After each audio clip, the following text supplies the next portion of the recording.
ನಮಸ್ಕಾರ ಎಲ್ಲರಿಗೂ welcome back to Sagar stories ಮಗಳ ಕ್ರಿಕೆಟಿಂಗ್ ಅಪ್ಡೇಟ್ಸ್ ಎಲ್ಲರಿಗೂ ಸ್ವಾಗತ. ಮೊದಲನೇ ಅಪ್ಡೇಟ್ಗೆ ಹೋಗುವಂತ ಸಮಯ ಪಾಟ್ ನಂಗೆ ಬೇಗ ಚಾನಲ್ ಸಬ್ಸ್ಕ್ರೈಬ್ ಮಾಡ್ಕೊಂಡು ಬೆಲ್ ಐಕಾನ್ ಪಾಟ್ ಕ್ಲಿಕ್ ಮಾಡ್ಕೊಳ್ಳಿ. ಫಾಫ್ ಡು ಪ್ಲೆಸಿಸ್ ಮಾಜಿ ಸೌತ್ ಆಫ್ರಿಕನ್ ಕ್ಯಾಪ್ಟನ್ ಮಾತಾಡಿದ್ದಾರೆ. ಇಂಡಿಯನ್ ಟೀಮು ಒಂದು ಜಮಾನದಲ್ಲಿ ಹೆಂಗಿತ್ತು ಅಂತಂದ್ರೆ ಬ್ಯಾಕ್ ಇನ್ 2018-19 ಅಂತ ಟೈಮಲ್ಲಿ ಹೆಂಗಿತ್ತು ಅಂತಂದ್ರೆ ವಿರಾಟ್ ಕೊಹ್ಲಿ ಅವರ ಕ್ಯಾಪ್ಟನ್ಸಿ ಅಂಡರಲ್ಲಿ ಟೆಸ್ಟ್ ಕ್ರಿಕೆಟ್ ಅಂತ ಬಂದಾಗ ಫಸ್ಟ್ ಇನ್ನಿಂಗ್ಸ್ ಬ್ಯಾಟಿಂಗ್ ಆಡೋರು ಇಂಡಿಯನ್ ಟೀಮು 500 ರನ್ ಹೊಡೆಯೋರು. 500 ರನ್ ಹೊಡೆದ್ಬಿಟ್ಟು ನಮ್ಗೆ ಯಾವಾಗ ಡಿಕ್ಲೇರ್ ಕೊಡ್ತಾ ಇದ್ರು ಅಂತಂದ್ರೆ, ಅಥವಾ ಯಾವಾಗ ಇವ್ರು ಔಟ್ ಆಗಬೇಕಾದ್ರೂ ಆಲ್ ಔಟ್ ಆಗಬೇಕು, ಯಾವ ಥರ ಆಲ್ ಔಟ್ ಆಗ್ತಿದ್ರು ಅಂತಂದ್ರೆ, ಇನ್ನೇನು ಡೇ ಎಂಡ್ ಆಗುವಂಥ ಟೈಮು, ಇನ್ನೇನು ಸ್ವಲ್ಪ ಕತ್ಲಕ್ಕೆ ಆವರಿಸ್ತಾ ಇರಬೇಕು, ಸಂಜೆ ಆಗುವಂಥ ಟೈಮು, ಅಂಥ ಟೈಮಿಗೆ ನಮಗೆ ಡಿಕ್ಲೇರ್ ಕೊಟ್ಬಿಡೋರು. ನಾವು ಅವಾಗ ವಿಕೆಟ್ಸ್ನ ಕಳ್ಕೊಬಿಡ್ತಿದ್ವಿ, 2-3 ವಿಕೆಟ್ ನಾವು ಕಳ್ಕೊಬಿಡ್ತಿದ್ವಿ. ಸ್ಟ್ರೈಟ್ ಅವೇ ನೆಕ್ಸ್ಟ್ ನಾವು ಅಂಡರ್ ಪ್ರೆಷರಲ್ಲಿ ಇರ್ತಾ ಇದ್ವಿ. ಸೊ ಈ ಥರ ಒಂದು ಮ್ಯಾಚ್ ಎಲ್ಲ ಯಾವಾಗಲೂ ಅದೇ ಥರ ಮಾಡೋರು ಇಂಡಿಯನ್ ಟೀಮು ನಮಗೆ. ಇವಾಗಿನ ಇಂಡಿಯನ್ ಟೀಮ್ಗೂ ಅವಾಗಿನ ಇಂಡಿಯನ್ ಟೀಮ್ಗೂ ವಿರಾಟ್ ಕೊಹ್ಲಿ ಕ್ಯಾಪ್ಟನ್ಸಿ ಅಂಡರ್ಲ್ಲಿ ಇದ್ದಂಥ ಇಂಡಿಯನ್ ಟೀಮ್ಗೂ ಸಿಕ್ಕಾಪಟ್ಟೆ ಡಿಫ್ರೆನ್ಸ್ ಇದೆ ಅಂತ ಫಾಫ್ ಡು ಪ್ಲೆಸಿಸ್ ಹೇಳಿದ್ದಾರೆ. ಅಪ್ಡೇಟ್ ನಂಬರ್ 2 ಕನ್ಫರ್ಮ್ ಆಗಿದೆ. ನಾಳೆ ಕನ್ಫರ್ಮ್ ಆಗಿ ಅನೌನ್ಸ್ ಆಗ್ತಾ ಇದೆ ICC T20 ವರ್ಲ್ಡ್ ಕಪ್ 2026ನ ಅಫಿಷಿಯಲ್ ಸ್ಕೆಡ್ಯೂಲ್ಸು.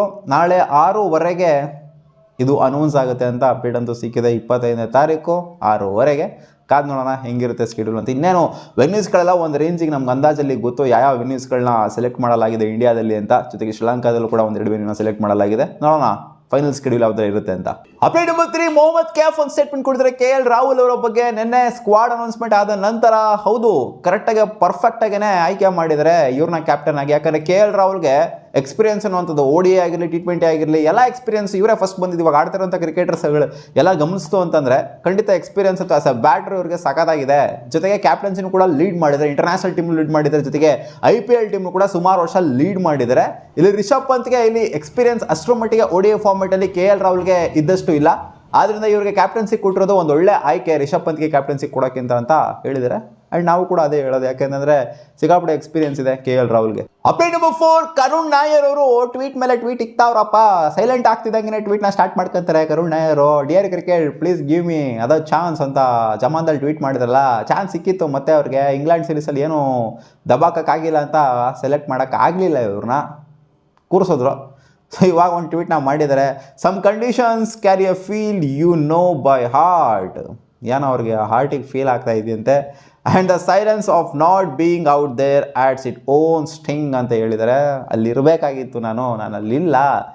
ಅವನ ಅಜ್ಜಿ ಇದ್ರೆ ಏನೋ ಮಾಡ್ತಾಯಿದ್ದೆ, ಏನೋ ಒಂದು ಮಾಡಬೇಕು. ಹೌದು ಗುರು, ಹಂಗೆ ಅನ್ಸೋದು. ಯಾಕಂದರೆ ಅವ್ರಿಗೆ ಇಂಡಿಯನ್ ಕಂಡೀಷನ್ಸಲ್ಲಿ ಅವ್ರಿಗೆ ಆಪರ್ಚುನಿಟೀಸ್ ಇಲ್ಲ. ಸ್ಟ್ರೈಟ್ ಅವೇ ಅವರು ಸೆಲೆಕ್ಟ್ ಆಗಿದೆ ಓವರ್ಸೀಸ್ ಕಂಡೀಷನ್ಗೆ. ಇಂಡಿಯನ್ ಕಂಡೀಷನಲ್ಲಿ ಸೆಲೆಕ್ಟ್ ಆಗಿದೆ. ಇಂಡಿಯನ್ ಕಂಡೀಷನಲ್ಲಿ ಅಲ್ಲಿ ನೋಡಿ, ಇಂಡಿಯನ್ ಕಂಡೀಷನ್ ಅವರು ಮಸ್ತಾಗಿ ಪರ್ಫಾರ್ಮ್ ಮಾಡೋರು ಡೊಮೆಸ್ಟಿಕ್ ಸೀಸನಲ್ಲಿ. ಇಂಡಿಯನ್ ಕಂಡೀಷನ್ ಇಲ್ಲಿ ಸಿಗಬೇಕಾಯ್ತು ಅವ್ರು ಆ್ಯಕ್ಚುಲಿ ಹೆಂಗೆ ನೋಡೋಕೆ ಅವಕಾಶ ಅಲ್ಲಲ್ಲ, ಇಲ್ಲಿ ಸೆಲೆಕ್ಟ್ ಆಗಬೇಕಾಯ್ತು ಅವರು ಪ್ರೂವ್ ಮಾಡ್ಕೊಳ್ಳೋದಕ್ಕೆ.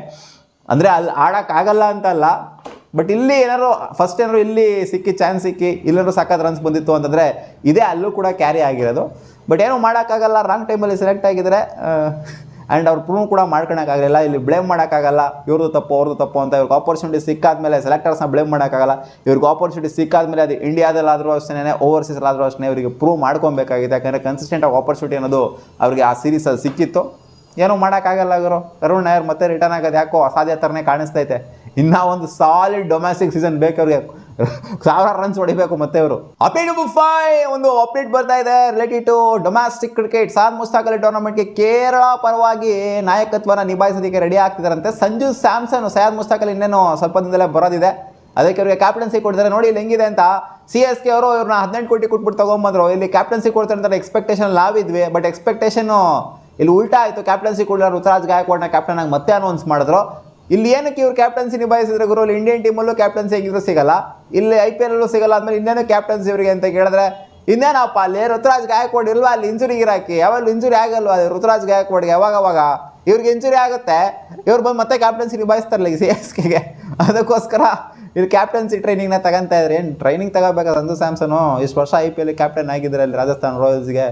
ಬಟ್ ಆದ್ರೂ ಋತುರಾಜ್ ಗಾಯಕ್ವಾಡ್ ಯಾವಾಗಲೂ ಇಂಜುರಿ ಆಗೋದು ನೋಡ್ತು ಅಂದರೆ ಸಂಜು ಸ್ಯಾಮ್ಸನ್ ಖಂಡಿತ ಬ್ಯಾಕಪ್ ಕ್ಯಾಪ್ಟನ್ ಆಗಂತೂ ಇದ್ದೇ ಇರ್ತಾರೆ. ಮತ್ತೆ ಸಿಗೋಣ ಮುಂದಿನ ವಿಡಿಯೋದಲ್ಲಿ ಗಾಯ್ಸ್, ಬಾಯ್.